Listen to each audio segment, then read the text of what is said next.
Filamu hii inaanza na msichana mdogo anayesimulia hadithi ya kale kuhusu nguva anayesubiri ziwani akitafuta mwathirika wake anayefuata. Nguva huyo anapoeleza hisia zake, moja kati ya hatima mbili hufuata. Ikiwa pendo lake litakubaliwa, anamchukua mwathirika huyo kuwa wake. Ikiwa atakataliwa, anayafanya maisha ya mwathirika huyo kuwa ya mateso kwa kumtenga na watu anaowapenda. Hata hivyo, nguva huyo hamwachi huru mtu yeyote kwa sababu waathirika wake wote hatimaye kufia chini ya ziwa. Miaka 20 iliyopita, baba mmoja alisimama kando ya ziwa, macho yake yakiwa mekundu kwa damu, akisubiri wakati ambapo nguva angemchukua. Kabla ya nguva kumchukua, mama aliingilia kati na kujitoa muhanga kwa nguva ili mumewe aachiwe huru. Mama huyo alianguka ziwani na mikono meusi ikatokeza kutoka chini, ikamvuta kuelekea vilindini mwa maji. Miaka 20 baadaye, Roma anajaribu kumfundisha mchumba wake Marina jinsi ya kuogelea,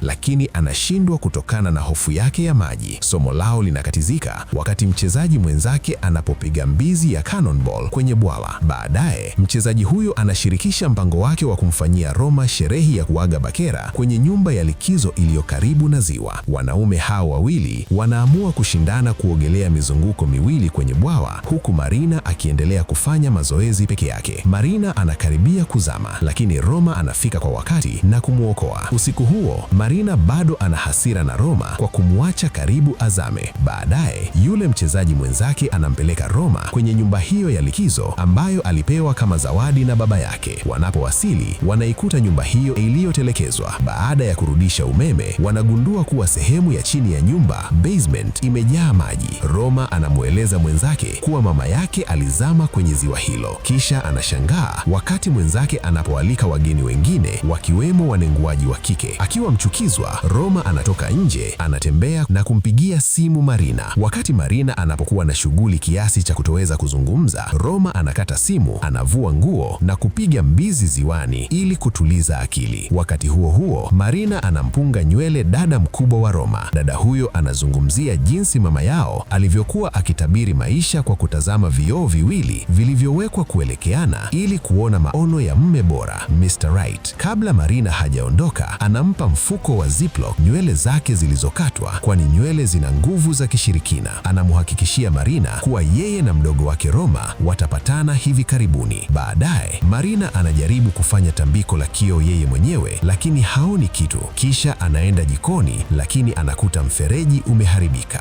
Maji yanaanza kububujika kutoka tundu la sinki na kulifanya sinki lijae. Anapojaribu kulitengeneza, anakosa simu kutoka kwa Roma. Wakati huo huo, Roma anarudi na kukutana na nguva huyo akiwa amesimama pale akimsubiri. Nguva huyo anayevutia anapitisha kitani cha mti kwenye nywele zake zilizoloa, huku Roma akimkaribia.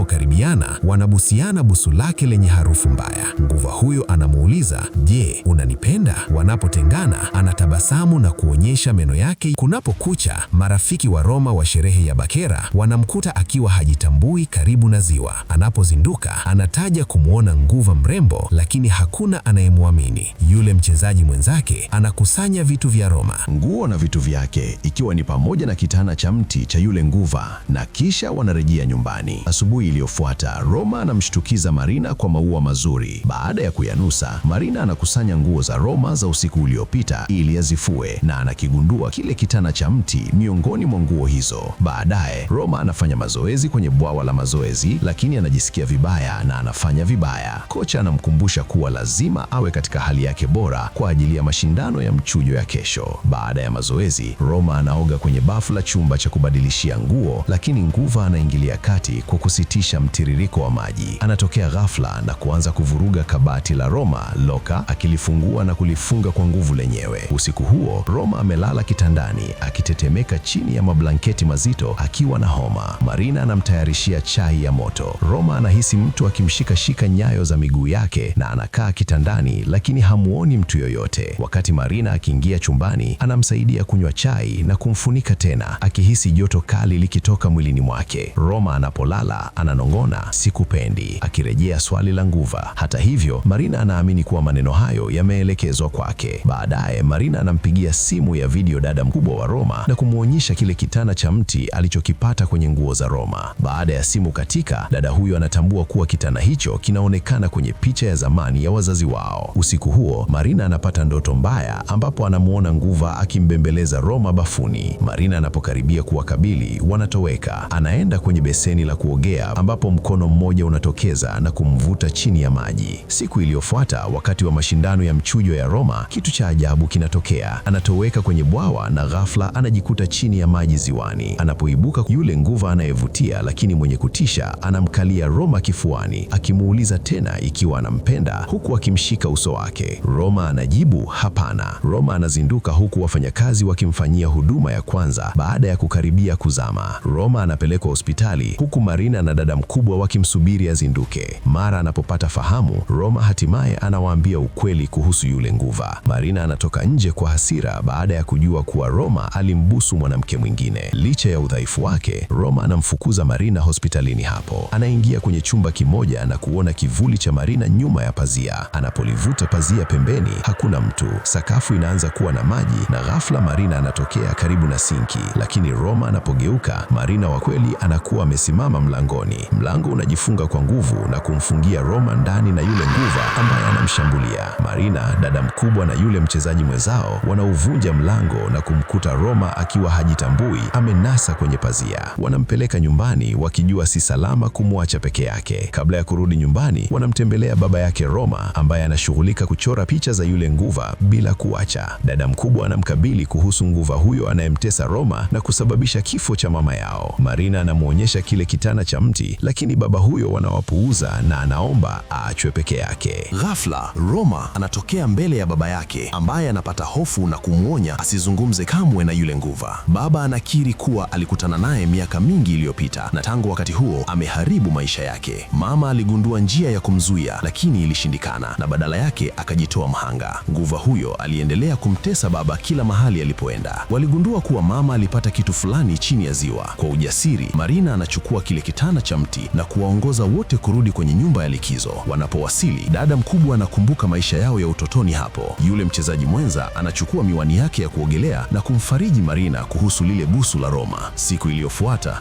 mchezaji huyo anapiga mbizi ziwani na kugundua jiwe la kaburi lililozama likiwa na jina Lisa Grigorova. Ghafla, miili ya wafu inamzingira na mikono meusi inajaribu kumvuta chini. Anafanikiwa kutoroka kwa shida na kufikia mtumbwi ambapo dada mkubwa anamvuta na kumweka salama. Wakati huo huo, Marina anaingia kwenye kibanda kilicho karibu na nyumba ya likizo. Ndani ya kibanda hicho, sakafu inatoa sauti ya kupasuka. Mishumaa iliyoyeyuka imetapakaa kuta zote na kioo kimesimama kando ya beseni la maji. Anapogeuka ili kuondoka, Nguva anatokea kwenye kioo akiwa amepiga magoti na kuimba, "Chukua kilicho chako, nipe mpendwa," sauti yake ikizidi kuwa kubwa na kubwa zaidi kabla ya kugeuka na kupiga yowe kwenye masikio ya Marina. Marina anakimbilia kwenye nyumba ya likizo na kumkuta Roma akiwa ameketi, dhaifu na mchovu. Afya yake inazidi kuzorota huku dada mkubwa akigundua kuwa herufi za mwanzo kwenye kitana cha mti zinalandana na jina la kaburi, Lisa Grigorova. Anaeleza kuwa Lisa alijiua na akazikwa ukingoni mwa ziwa, lakini bwawa lilipopasuka, eneo hilo lilifunikwa na maji na kufanya kaburi lake kuwa chini ya maji. Kitana hicho kinawakilisha nguvu ya Nguva kupitia nywele zake na lazima wakirudishe. Baadaye, Marina anakaribia kitanda cha Roma, lakini Roma anazungumza kutokea pembeni mwa chumba akionyesha kuwa hakuna mtu chini ya mablanketi.